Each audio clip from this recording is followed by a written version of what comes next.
There's just times in high A I felt like I could catch a guy either in between his approach, as in like if I was going left on left sliders and he went up there sitting sliders and he was taking ugly swings, I could tell that he was maybe thinking in the back of his head, like, what if he does throw a fastball? Versus these guys here will stick to their approach, but at the end of the day, it's you got to throw the ball in the zone and see what happens. I mean, I'm going to trust my stuff in the zone until the hitters prove me wrong.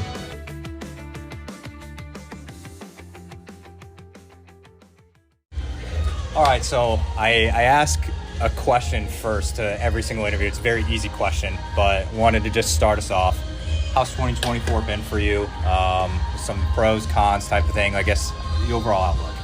You know, it's been pretty solid for me, I would say. I've gone through a lot of learning experience this year, I would say.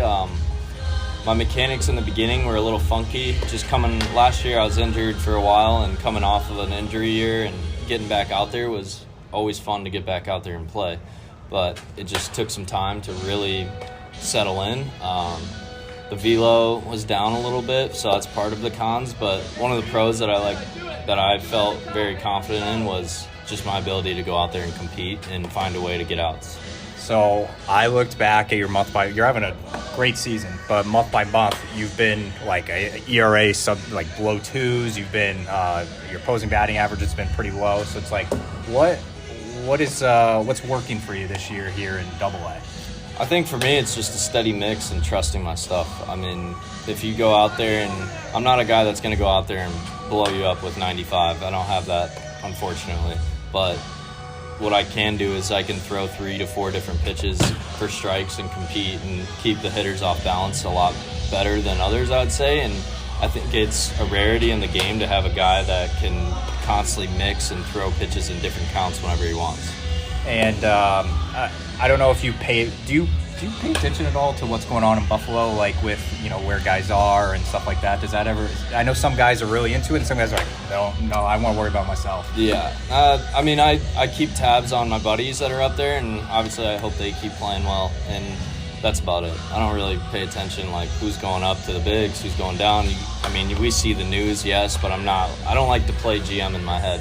You'll get in your head too much, and if you're not just focusing on where you're at and competing for the team you're playing for, then I just don't think you're doing it right, honestly. I think you should be enjoying where you are and playing with the guys that you're around. And what have you noticed since coming to Double-A? What have been your biggest takeaways on the competition level? I guess like even the guys in the box. Like what have been like the couple biggest things you're like, okay, we're getting guys to bite at this down in high A, but not here. Like what has it been for you? I would say they stick to their approach a lot better. There's just times in high A I felt like I could catch a guy either in between his approach, as in like if I was going left on left sliders and he went up there sitting sliders and he was taking ugly swings, I could tell that he was maybe thinking in the back of his head, like, what if he does throw a fastball? Versus these guys here will stick to their approach, but at the end of the day, you got to throw the ball in the zone and see what happens. I mean, I'm going to trust my stuff in the zone until the hitters prove me wrong. And you were drafted now 3 years ago. Yep. I think so. It was 3 years ago, last month actually. Yeah. Yep. So, based off of it, just when that was in 2021, now we're here in 2024. You're in Double-A. What has it been, I guess, with the overall track? Is it where you thought you would be? Like, whenever you got drafted, you're like, I want to be at this spot by this time. Is this like about on par with what you were expecting in pro ball?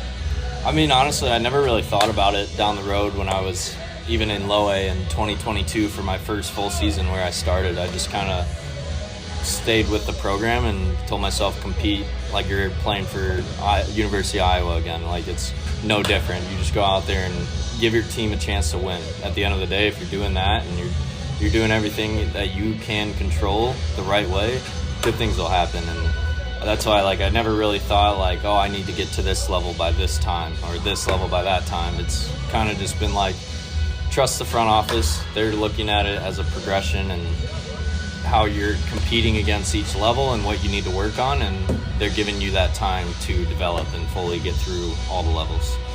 You brought up Iowa. You're obviously a University of Iowa guy.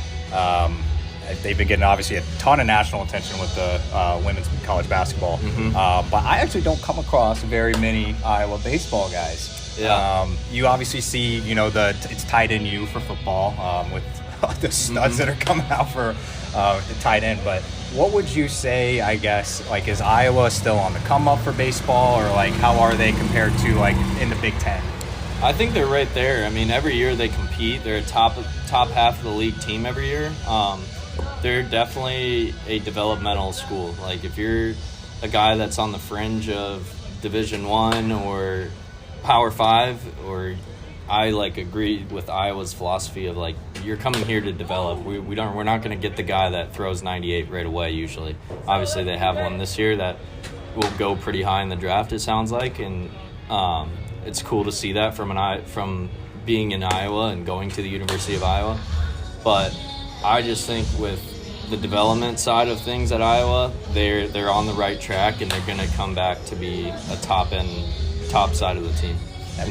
Was it pretty cool seeing, obviously, I know everybody was enamored by Caitlin Clark, obviously, but was that cool just to see your school being talked about so much, watched? I'm a Mizzou guy. I would take it in a heartbeat. I don't care what sport it is. Yeah. But the fact that everybody was watching and had all eyes on Iowa, you probably found that pretty cool. Yeah, it's awesome what she's done. Caitlin Clark has done for the sport, but as a whole, I think she brought attention to the University of Iowa, and now you're seeing the football team grow, you're seeing the baseball team grow, you're seeing the track and field grow, and you're just seeing more publicity around the school, and I think it's making it more and more of an elite environment to be in as a student athlete.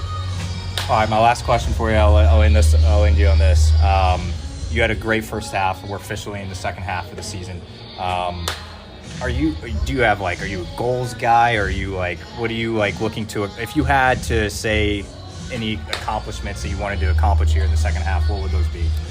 For me, I'm a longevity guy, and when I go out and pitch, goal for me is see how many quality starts I can rack up this second half. I think I did a fairly well job of getting a quality start and giving the team a chance to win each time out, but I want to see how many in a row I can stack up, or just in general how many I can stack up on the rest of the season.